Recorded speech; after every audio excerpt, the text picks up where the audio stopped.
When you do this type of life, being in front of your screen as a teenager, you have something deep hidden inside you, something that you don't want to face. You don't want to be controversial about it. You don't like the conflict.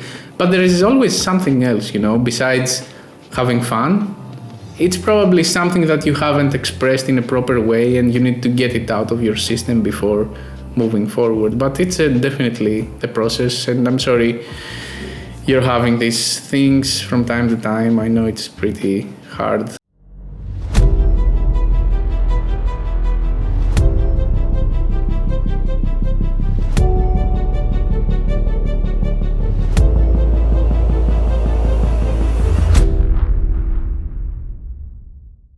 Hey everybody, Mark Arinsberg here with the Purenow Show. This is episode number 28. My guest today is Thanos Kagkalos. Thanos is from Athens, Greece. He's a motion designer and the founder and director of MotionPunk. He's worked with high-profile clients like Netflix, Google, and EA Sports, and tells some wild tales of being a hardcore gamer. Here we go. Hey Thanos, thank you so much for coming on the Purenow Show. Really appreciate you giving us your time and sharing whatever stories and information that you may have that our audience might be interested in hearing. Nice to meet you. Thank you for inviting me. Sure, man. So you're in Athens, Greece, correct? Yes, I live here. I always lived here, actually. There's a lot of romantic notions about Greece. It's a romantic island, these amazing ceramic-looking homes on top of each other, and there's water below and white flowing dresses and shirts and motorbikes. It all sounds quite lovely. I've never been. Is that kind of it? And do you think that is why there's so much content? I mean, it's ridiculous because of all the social media, and I mean, we're just inundated every second of every day with stuff. And it's not easy to find the good stuff unless you're looking for it. And of course, usually the cream rises to the top, but our attention spans have been reduced to mere seconds. And that must be a bit of a challenge for a creative person that is taking on the responsibility of, doing some kind of messaging project for a big brand.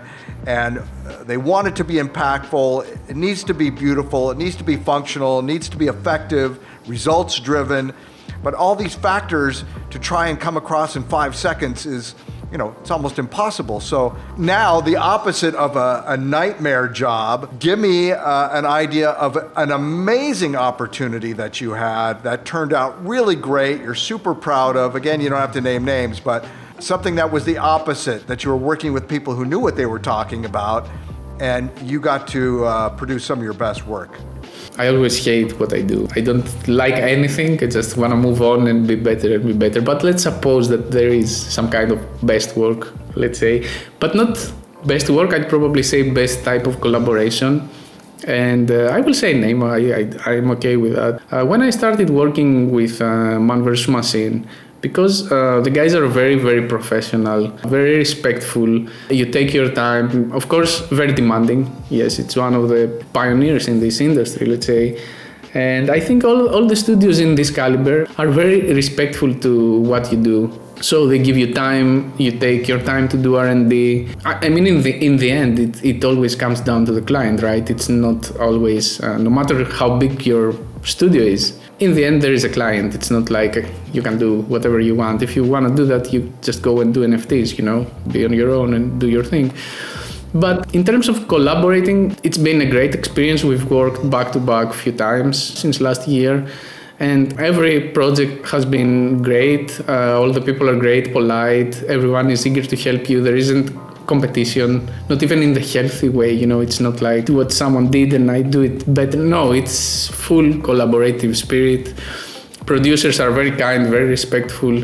Nobody's pushing you around. It's great because this is probably rare many times. And honestly, I'm not sure that the best environments in this industry are when you are freelance, and maybe it's different if you are in-house and you have more pressure on your shoulders. But I think in terms of being a freelance, working with big studios that knows the pipelines and the job and what's achievable, really makes you feel great and makes you, productive and makes you do the extra hours on your own without getting asked to in order to deliver some quality thing.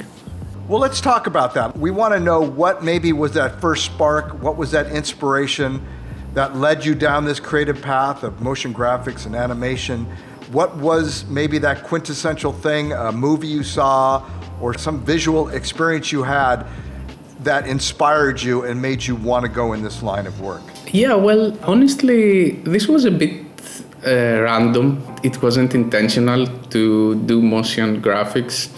It all started when, as I said, back in 18, I was studying finance and I really hated it. I am not into math, I don't like numbers, I don't like all those things, but I didn't know what I like. So after I quit, after staying 3 years and trying to study this thing, I quit. And I said to myself, I need to do something or my parents will kill me. So typical Greek teenager, let's say.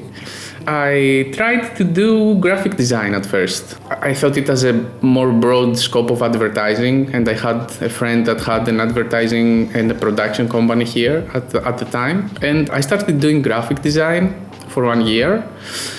And I also realized that this wasn't much my thing because I can't draw well. And then they told me that I could either go and do web design or 3D animation, and I was like, what is 3D animation? And they say to me, it's this, you do cartoons and stuff. And I was like, okay, let me try that. And I became addicted. Imagine I had no idea what Photoshop is, and the very moment I discovered those tools, I became very, very addicted.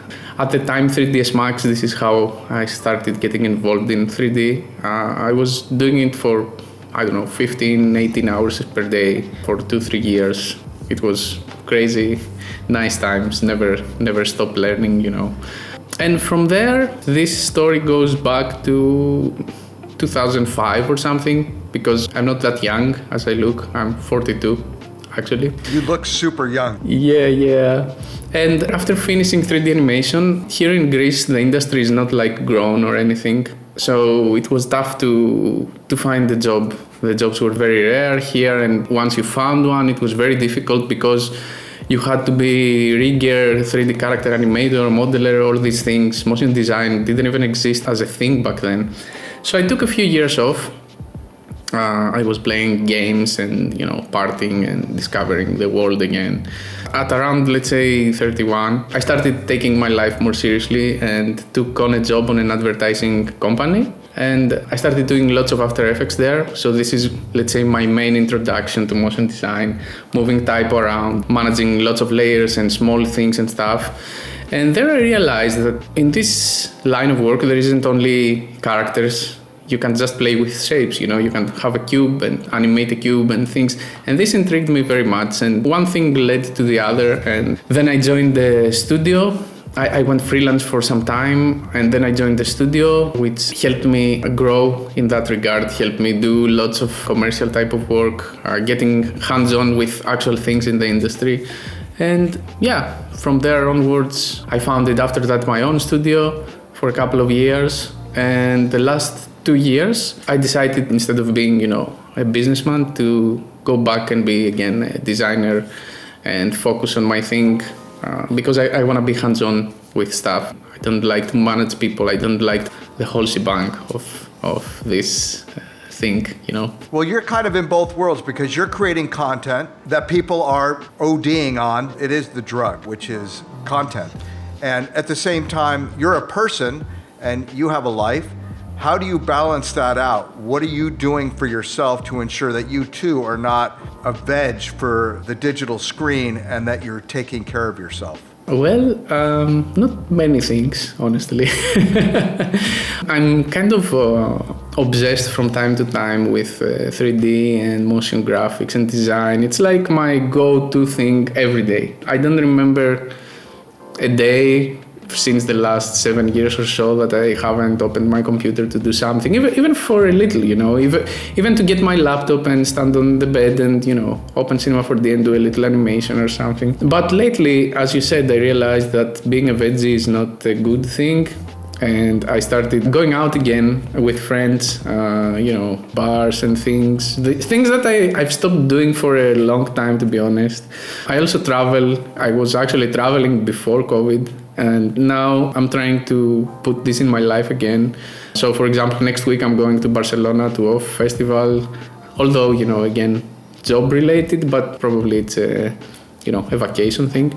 And I also do things like bicycle. I got a bicycle this year and I started exploring Athens, this ugly city, with my bike. I love going, walking parks and things like this, not living the wildlife, let's say, but, being out. Of course, every summer, the last 2 years, I'm at the sea every day. Sea from here is like 1 hour or so. So, I go for a swim and it's very rejuvenating. But yeah, I think I'm not very good at balancing motion design life and real life. And I think that this content creation or design aspect of what you want to call it, because it's endless, it's not something that you can stop at some point and always evolves. You are always, getting hooked in that until probably at some point you get tired and, retire or something, or find something else, maybe shift to other things,